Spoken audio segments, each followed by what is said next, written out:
kita bisa meninggalkan Yesus. Kita bisa menyangkal Yesus. Bapak Ibu Saudara, ada satu zaman di mana orang dipaksa untuk menyangkal percaya kepada Yesus. Dan Bapak Ibu Saudara, kita tidak tahu apakah kita masuk pada masa itu atau tidak.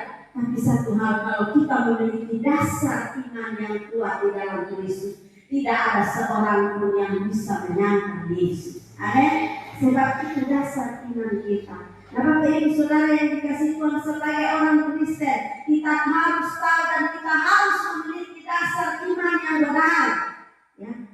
Yang senantiasa mengimani bahwa Yesus Kristus itu adalah Tuhan.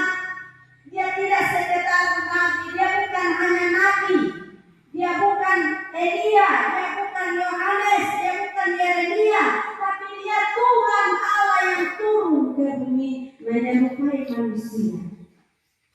Jadi Bapak Ibu Saudara, berarti kalau dia Allah, dia memiliki kuasa di surga dan di bumi. Amin. Dan Bapak Ibu Saudara, itulah dasar iman kita. Tidak boleh kita sangkali itu tawaran-tawaran dunia.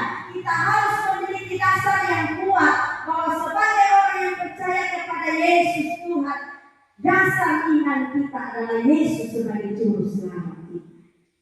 Dan Bapak Ibu Saudara yang dikasihi Tuhan, orang yang selalu mengimani Yesus sebagai Tuhan berarti dia sementara mengakui bahwa Kristus adalah satu-satunya, bukan salah satu, tapi satu-satunya penguasa tertinggi di bumi dan di surga.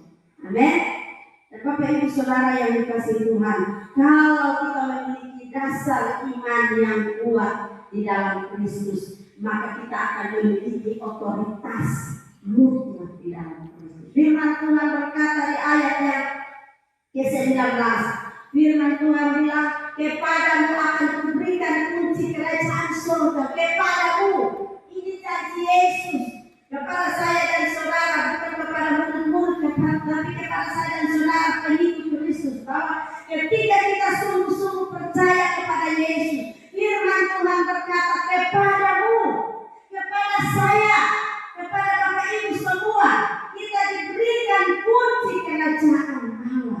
Sehingga firman Tuhan berkata, apa yang kita ikat di dunia terikat di surga, apa yang kita lepaskan di dunia terlepas di surga. Bapak Ibu Saudara, ada banyak hal yang saya alami Bapak Ibu Saudara bersama dengan Tuhan dalam doa.